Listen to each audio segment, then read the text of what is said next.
Saudara-saudariku yang terkasih dalam Tuhan, ada seorang bruder yang tinggal di sebuah biara.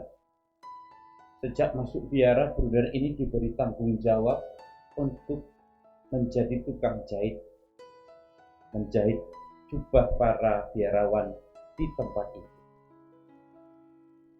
Puluhan tahun bruder ini tinggal di situ dan hanya melaksanakan tugas itu sampai akhir hidupnya. Sampai satu saat ketika dia terbaring lemah dan hendak menghadap ajalnya, bruder ini pada saat-saat menjelang ajalnya berteriak minta kunci surga. Dia katakan, tolong ambilkan kunci surga, tolong ambilkan kunci surga. Para biarawan yang ada waktu itu melihat dan menemani bruder ini yang ada di biara itu bingung yang dimaksud kunci surga itu apa. Satu biarawan yang lain itu membawakan buku brevir.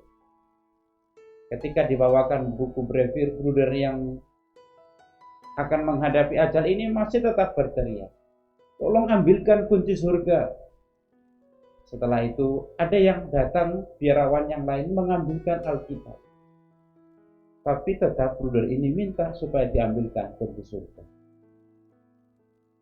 Sampai kemudian seluruh pengisi biara itu bingung karena tidak tahu apa yang dia maksudkan dengan kunci surga. Ada satu biarawan yang selalu ada bersama dengan dia, temannya. Kemudian pergi ke kamar tempat dia bekerja, lalu mengambilkan jarum jahit yang biasanya dipakai. Ketika itu dibawakan, lalu kemudian diletakkan di tempat, di pinggir tempat bruder ini berbaring, lalu kemudian dia tenang, tidak teriak lagi.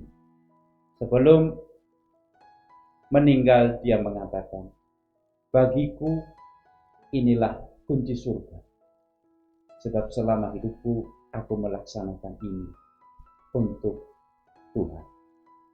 Saudara-saudariku yang terkasih dalam Kristus, pengalaman bruder ini menjadikan kita mengerti apa yang diwartakan oleh Yesus dalam Injil.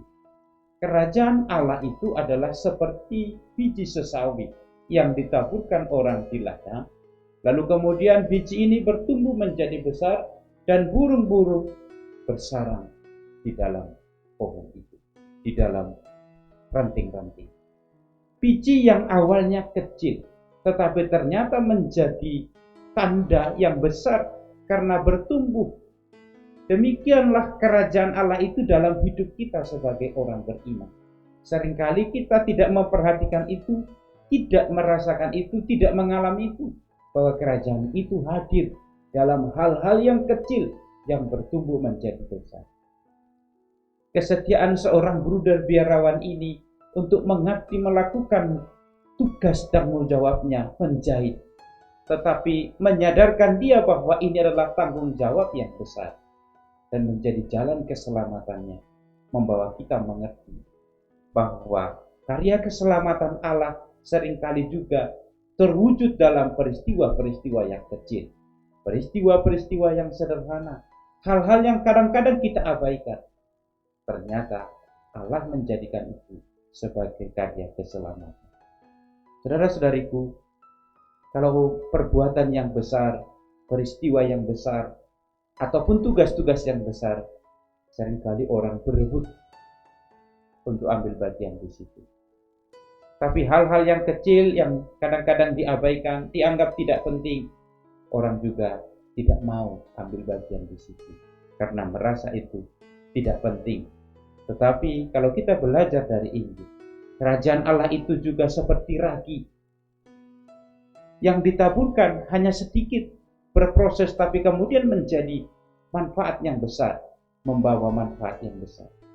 Demikianlah juga kehadiran orang-orang beriman, meski sederhana, meski dalam tugas-tugas yang kecil, tapi membawa pengaruh yang besar. Semoga hidup kita menjadi tanda kerajaan Allah di tengah-tengah ini.